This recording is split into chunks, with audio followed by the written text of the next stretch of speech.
Okay, now we have gone through the most important diet principles, and the last few diet principles from 12 to 17 is going to be pretty quick and simple. So diet principle number 12 is to establish fixed meal times and fixed meals so that you have like a very strong structure in when you're going to eat every day and what you're going to eat. And I have some go-to meals, like every breakfast is the same and almost all my lunch are the same. They're very similar with only small variations. And then I have a lot of variations in my dinner. Okay, so my breakfast is always an omelette with some rice or potatoes, and my lunch is always a chicken breast with also some rice or different vegetables. Okay, so pretty simple. And then the dinner has more variation in it. And for your work life, if you, for example, go from work straight to training, you might want to have a pre-workout snack, such as a banana and a handful of nuts, just to make sure that you have enough energy to put in a good workout. And also maybe have a snack for after the workout, like a protein shake, or again, a banana is really good. So establishing meal times and meals, so you have a really strong routine, because your body can actually practice to adapt to whatever you put it through regularly. Okay, it's called adaptation. And it also applies to appetite, actually. Okay, diet principle number 13 is related to quality food sourcing. So that's using quality food products. Whenever possible, try to use organic and try to use the least processed food that you can buy. So the general rule is that if some kind of food is in a box or a package or a can, then it's usually highly processed. If it's something that's finished, ready to eat, like put in a microwave, it's highly processed and it has a lot of additives that are not healthy. So if you want to optimize your health, aim for organic and minimally processed foods. Pretty simple. And that obviously also means avoid buying unhealthy snacks. You know, the easiest way to make sure you don't eat unhealthy is not to buy unhealthy. And that applies to all kinds of snacks too, obviously, right? And number 14 is related to desserts. So when you get deep into diet, you can start to crave something sweet.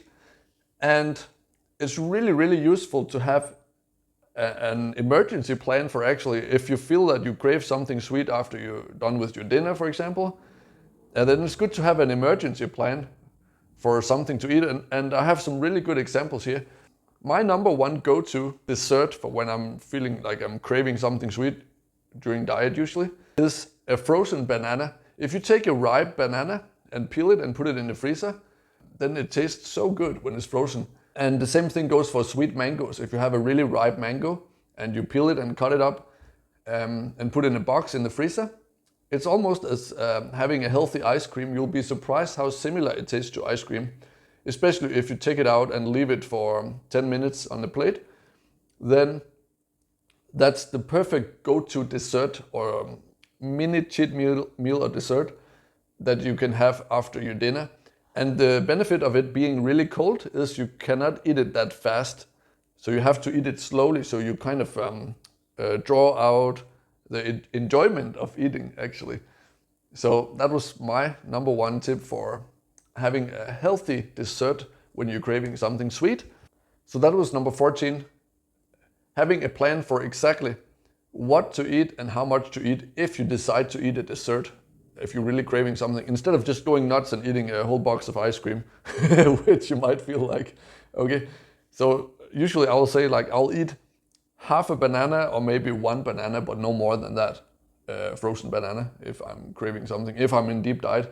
Actually, as of now, I'm not dieting for weight loss. I'm doing a so-called main gaining phase, where I have a lot of freedom to eat whatever I want, and I'm not starving.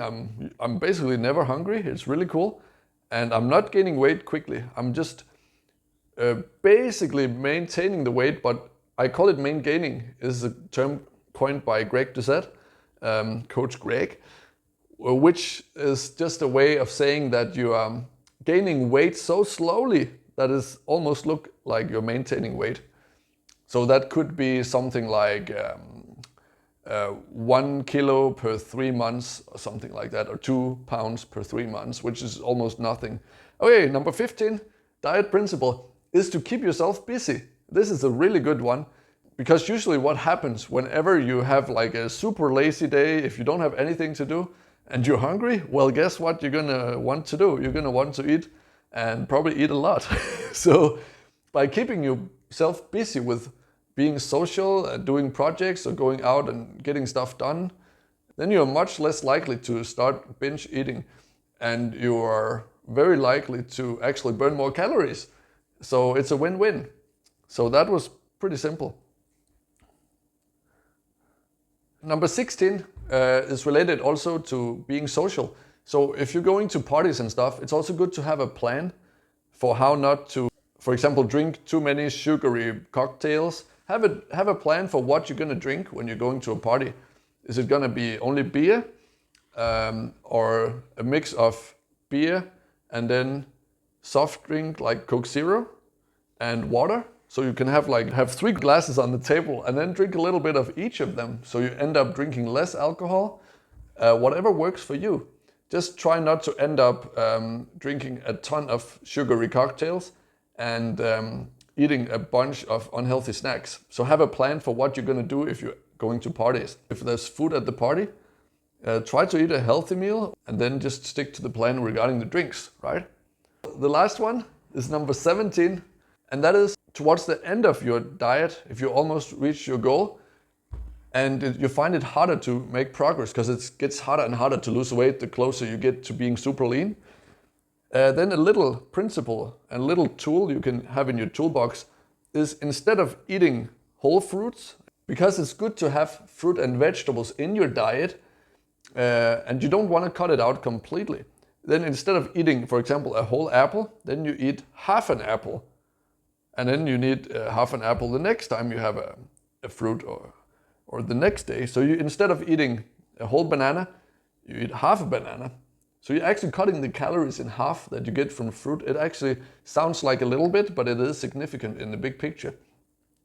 And the same thing can go for if you normally go and eat, God forbid, a sandwich or a burger at your cheat meal. Well, then you could take off the top bread. You know, there's usually 2 pieces of bread. You could take off the top and give for the dog, and then you only eat half of the carbs from bread in that meal, but it's still gonna be delicious. You get the point.